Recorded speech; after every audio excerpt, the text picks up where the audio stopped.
Tahiti, aujourd'hui, nouvelle compétition et donc nouvelle médaille à récolter. Après avoir remporté une en argent et une en bronze, les hommes ont tenté l'or ce matin. Regardez.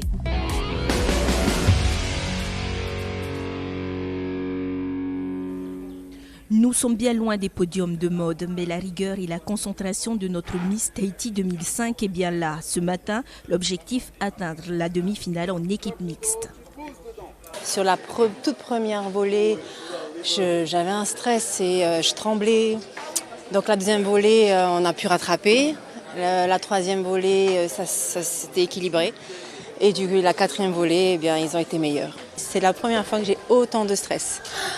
Et ça, c'est à vivre. C'est à vivre parce que bien, je pense que dans la vie de tous les jours, avoir ce genre de stress, ce genre de challenge, ça fortifie vraiment les choses et après, ça procure une confiance en soi, je pense, de plus en plus innée. Pour le tir classique et arc à poulie, malheureusement, Tahiti n'ira pas en demi-finale. Les archers polynésiens n'ont pas réussi à maintenir la cadence, mais ils ont tenu bon car au tir à l'arc, rien n'est jamais perdu d'avance. Je ne suis pas déçue parce qu'on a bien tiré, on a donné le maximum et battre les Calédoniens reste un objectif. Au départ, on avait exactement le même score, du coup on s'est dit on se concentre sur notre cible, on essaye de ne pas regarder à droite même si de temps en temps on jette des coups d'œil pour voir un peu où on en est.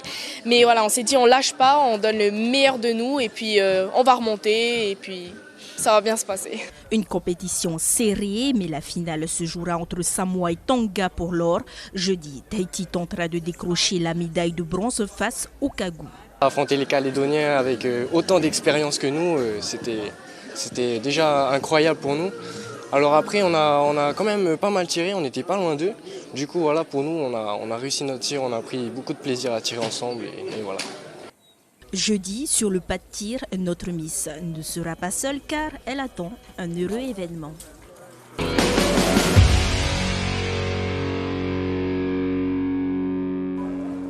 Concentration. Et la compétition démarre plutôt bien avec la victoire de Puerani Bertrand en 200 mètres brasse. Elle, qui s'était spécialisée dans une autre catégorie depuis 2 ans, elle décroche la médaille d'or et un nouveau record pour la Polynésie. Je suis très fière de l'avoir gagnée. Je pensais que c'était une course, je me suis bien sentie, donc je suis contente de l'avoir gagnée. J'espère que ça va continuer pour le reste des Jeux. Avec elle, Nicolas Vermorel, ce vice-champion de France qui évolue au Cercle des nageurs de Marseille, s'adjuge l'or, la 4e pour le Fénois. Les athlètes tahitiens remportent aussi 3 médailles d'argent. Manouari Lechen d'abord aux 200 mètres d'eau derrière le Samoan Brandon Shuster et devant le Calédonien Hugo Savignac. Les femmes ont également du mérite. Angéline Tregoa arrive 2e aux 200 mètres d'eau. Médaille de bronze aussi au relais 4 x 100 mètres. Voilà, belle moisson, vous l'avez vu il y a quelques minutes, des nageurs et des nageuses tahitiennes. On en attendait au moins autant des rameurs et des rameuses. C'était du 100% en V1 aujourd'hui. Par contre, en V6, ça s'est moins bien passé, regardez. Au programme de la première partie de journée de compétition, on va à 4 finales qui s'enchaînent dès 9h du matin. Et la journée a très bien commencé pour Tahiti.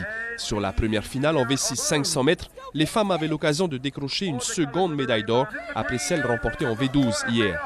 Les coéquipières de Marguerite Temayana n'ont pas raté l'occasion.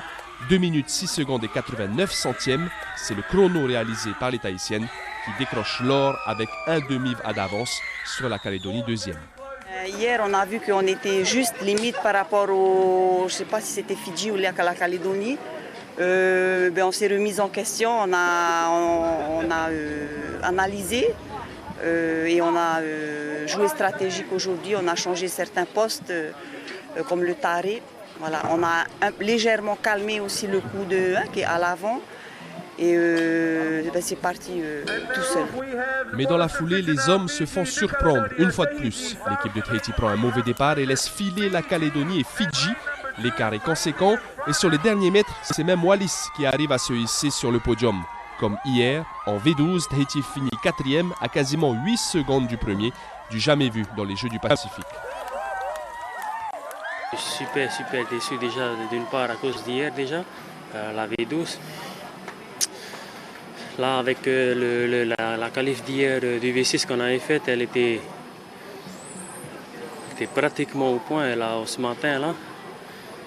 La grosse déconvenue qu'on a eue, là, je suis un peu frustré aussi par rapport aux résultats qu'on a eus. Là. Je pense aussi avec les commentaires sur les réseaux sociaux, ça fait un peu de mal aussi pour les copains. Hein. Donc, déjà depuis hier, les copains n'arrêtaient pas de dire les commentaires sur les réseaux sociaux. Donc, pas aussi croire que ça touche aussi. Hein. Après cette deuxième déconvenue en 2 jours, les représentants en V1 avaient forcément la pression pour les finales. D'autant plus que Vaimiti Maoni a dû puiser dans ses réserves, elle qui disputait quelques minutes auparavant la finale en V6. La Fidjienne Elenoa Vataitei donne du fil à retordre à la Tahitienne qui conserve malgré tout son titre, acquis en 2015, avec une petite seconde d'avance.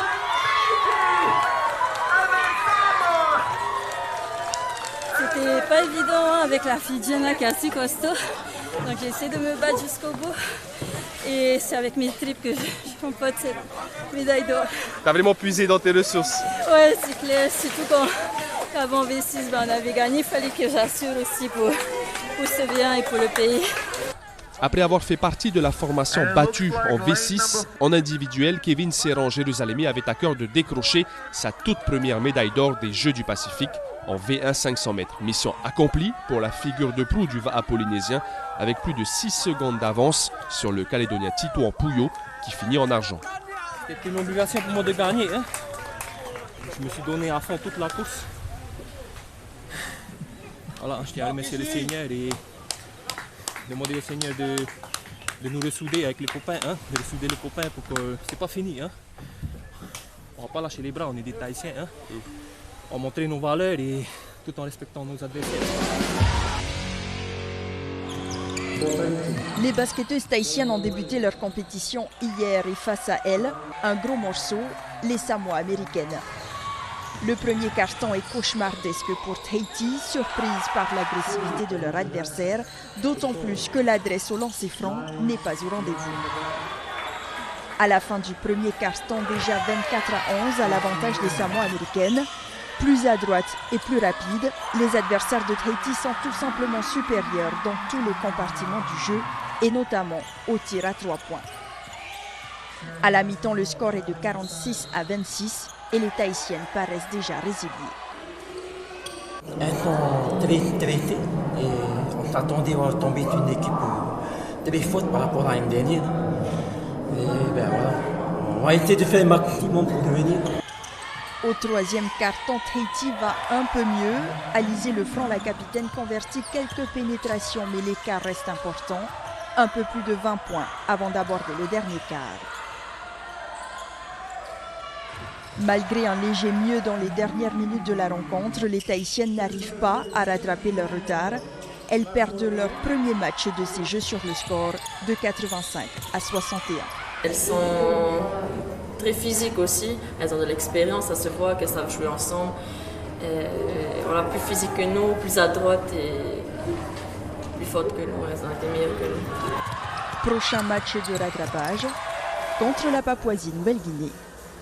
La journée a encore été très chargée pour nos athlètes tahitiens. On verra ce que cela donne demain. À présent, je vous propose de faire une petite pause. Je me trouve au cœur même de la ville de Apia, au marché. Vous l'avez peut-être remarqué, c'est ici que sont concentrés tous les fruits et légumes du pays. Je vous propose une petite visite. Le marché de Apia est le lieu incontournable des habitants de la ville. Fruits et légumes, tubercules, bref, ce que la terre donne généreusement y est exposé sur des étals métalliques tout autour du marché. Il y a tout le temps du monde ici au marché, au moins pour rencontrer des amis, ses frères, ses sœurs. Tous les gens de Samoa viennent au marché, au moins pour chercher du coco. Un marché ouvert tous les jours de la semaine. Et pour ceux qui n'ont pas le temps de cuisiner, pas de souci, des plats typiques du pays que la population apprécie particulièrement.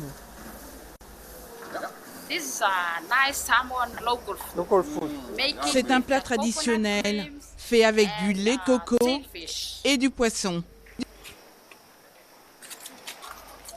À Samoa, on appelle ce plat du fai ai eleni.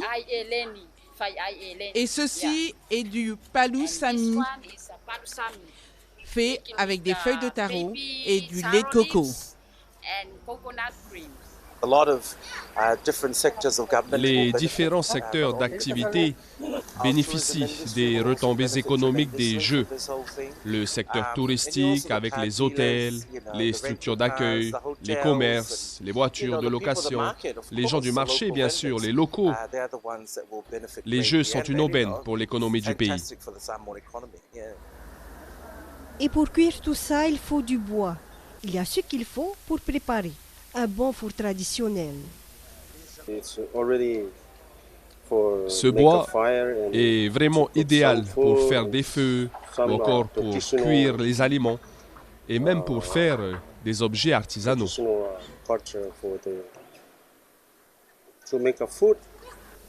Ce marché suffit largement aux habitants de la capitale pour préparer la majorité des plats traditionnels. C'est terminé pour aujourd'hui et la journée se finit plutôt pas mal pour la sélection tahitienne avec notamment les footballeurs qui font un score de 7-0 contre Tuvalu. On verra ce que cela donne par la suite. Je vous dis à demain.